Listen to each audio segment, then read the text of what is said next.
Rolling in 3,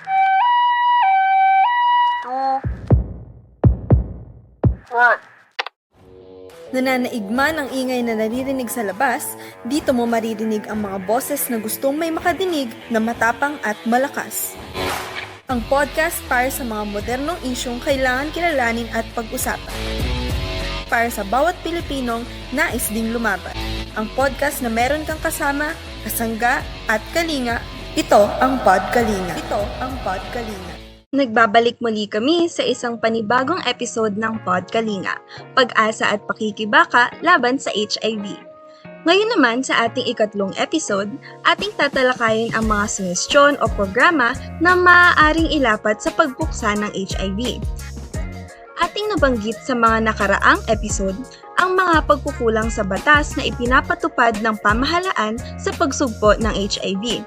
Upang mas alamin ang estado ng HIV sa kasalukuyan, nagsagawa nga ang aming grupo ng ilang mga interview sa iba't ibang taong may kaalaman sa HIV. At dito nabuo namin yung model na pinamagatang Triangle for Battle.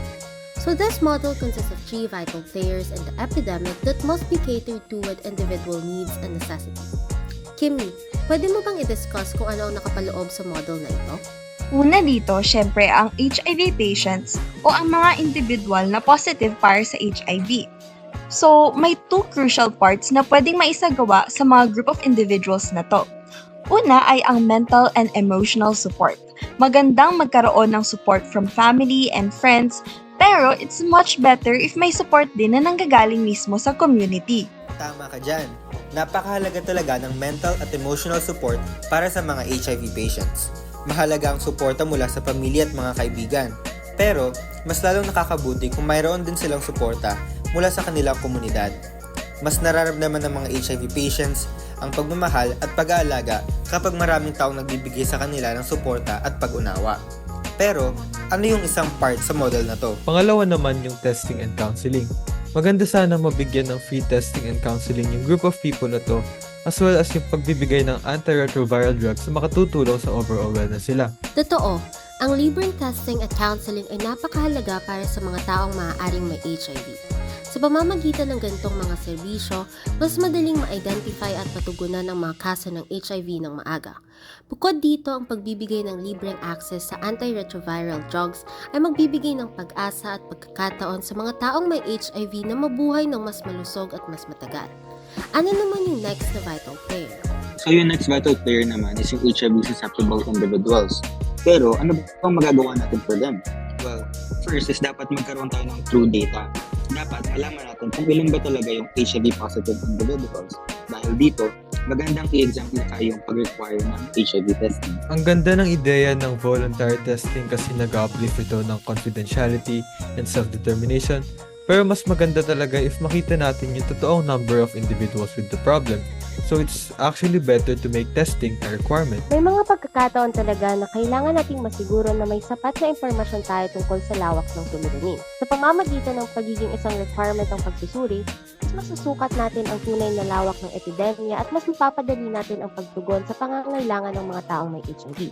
Pero maliban sa true data, ano pa ba ang kailangan? Pangalawa naman, syempre, dahil susceptible sila to HIV, dapat silang mabigyan ng nararapat na information about it. This time, sana mas maisagawa ng maayos ng gobyerno yung pag-spread ng correct information about HIV. And actually, medyo taboo man para sa madami, pero yung pagkakaroon ng sex education really helps a lot. Hindi lang sa mga sexually active people, pero para sa lahat, lalo na sa kabataan na very prone sa pag-explore sa mga bagay na to. Oo nga, lalong-lalo na sa mga taong kabilang sa mga komunidad na vulnerable sa virus. Kailangan ng malinaw at tamang edukasyon upang maunawaan ng lahat ang panganib ng HIV at kung paano ito maiiwasan. Ngunit ito talaga ay isang responsibilidad ng pamahalaan at dapat mas paigtingin nila yung kanilang mga pagsikap upang maiparating ito sa lahat ng sektor ng lipunan. Tama ka dyan, Gab. Kaso nga lang, sa kasalukuyang kalagayan ng gobyerno natin, may mga issue ng korupsyon at kakulangan sa pagpapatupad ng mga programa.